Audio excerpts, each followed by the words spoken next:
it's very difficult to make that leap. However, in our book, God's Brain, McGuire and I actually have a chapter on chimpanzee religion. Religion in the sense that there are periods during the day, the normal day of a group of chimps, when they seem to engage in what we could call a religious type service. That is, after they've had breakfast, they've closed their nests and so on, and they feel safe. They'll usually sit in some place which is like a clearing, and they're protected by trees. You might well say that it's almost cathedral-like, depending on where they are.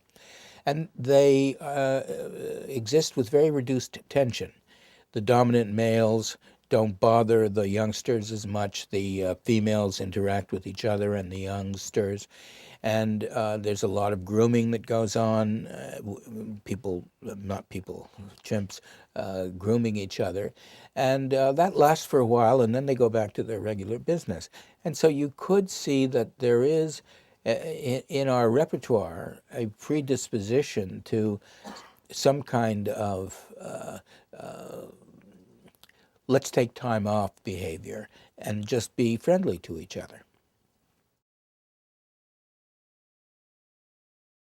We've seen what happens when communities become convinced that they're entirely on their own.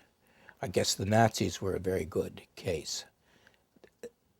They really didn't believe in God, even though Germany had been a Catholic community and Protestant, and some of the great religious thinkers came out of Germany, like Luther and so on.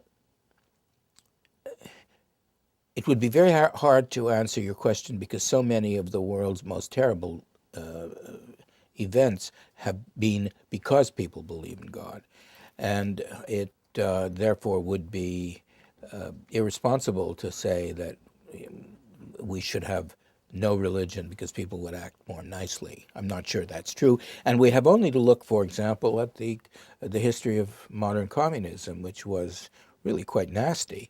And that wasn't associated with God at all. And yet people in what was the former Soviet Union were very unclear about where they stood. So, for example, it's highly symbolic that in Red Square, the center of Moscow, the ceremonial heart of the Russian Empire, the cathedral there, St. Basil's, had a crucifix at the top of its steeple. Now, after the revolution, what do you do about that crucifix? It took them 20 years to decide that things were okay now, and they replaced it with a red star. The Russians were just a little concerned about this atheism business. And as we've seen now that Russia has changed, people are going back to the churches. There's much more attention to religion.